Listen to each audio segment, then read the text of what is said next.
Hi, my name is Meg Edwards and I'm a GTD coach. And today I wanted to talk about something that I think shows up for so many people is that there's this kind of right or wrong way to do the getting things done methodology. I find people can be so hard on themselves that it's just kind of all or nothing versus being able to take those pieces of the GTD methodology that really work for you and to be able to customize them and to integrate them and make them your own. I actually wanted to jump to David's second book, Ready for Anything. And what I love about this book is this is the why you do this. And basically, with all of my clients, at some point in the coaching, when they really ride themselves hard on their practice, or they get into thinking that GTD is a bunch of rules and have-tos, and they're kind of beating themselves up, I'm like, perfect time for me to read chapter 13, which is called You Are Not Your Work. He goes, the big secret about my lists. As many of you know by now, I have quite a few lists and quite a few things on them. And it's time to share with you a serious big secret about my lists. Some of the best projects I've done were never on them. What? Aren't lists supposed to be the way to get things done? Have I been fooling you all along?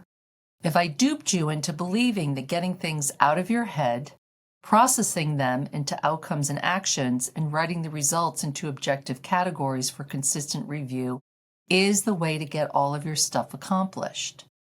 It may seem that that's what I've been preaching. Indeed, those behaviors do get a lot of things done because they help get projects unstuck by defining the doing and the done and parking the results in trusted places that trigger the actions. But many people miss the real reason for doing this. You don't make the list of actions and projects just to get them all done and do nothing else in your life. You process the things you have attention on so you can do what you really feel like doing and really do it with 100% of your focus and creative energy with abandon. I just spent all morning pruning my large pine tree and it felt great. My creative juices were flowing and my aesthetics were sparkling for just the right shapes and spatial relationships in that part of a yard. But it wasn't on a list. This morning it just seemed like the thing to do. If I didn't have the list I have, and if I hadn't done a thorough review of them within the last few days, I wouldn't have been able to trust that my inventory of defined work was complete and current this morning, and it could wait. Without that conscious self-renegotiation process, there would have been at least a slight gnawing sense of anxiety that there was shoulds lurking in the shadows that could attack me at any moment.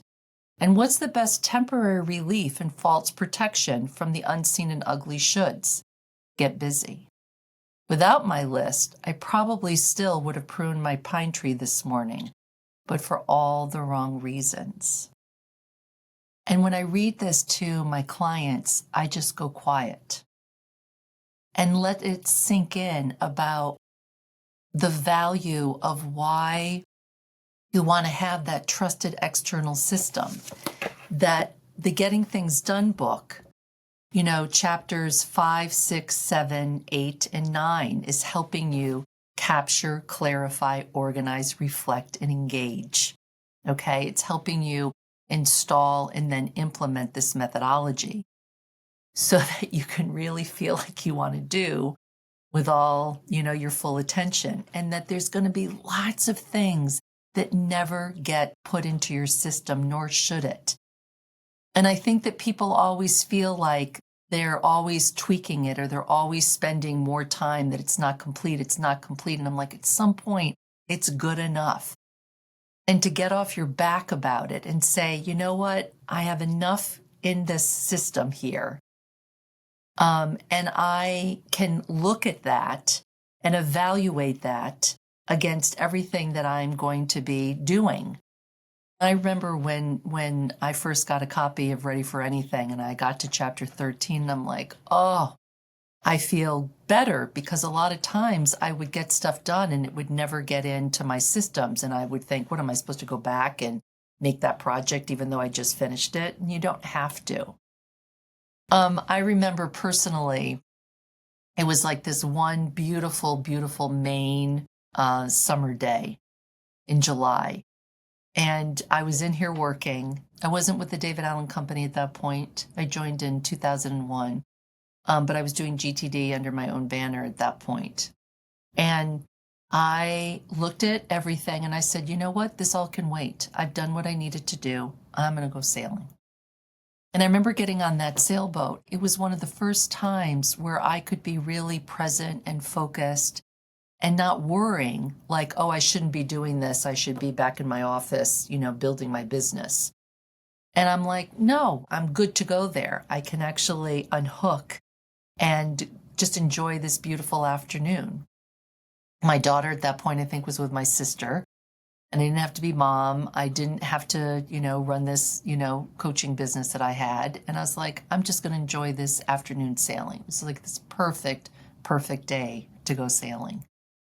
And I was just like, before I had incorporated the Getting Things Done methodology, I never would have been able to have done that. I would have felt guilty. I would have felt like I shouldn't do this. I would have had too much on my mind, like, oh yeah, but I'm supposed to do this or I'm supposed to do that. Or sometimes when I'm really quiet, that's when everything just kind of comes churning up, like all the stuff that I forgot to do. And that didn't happen.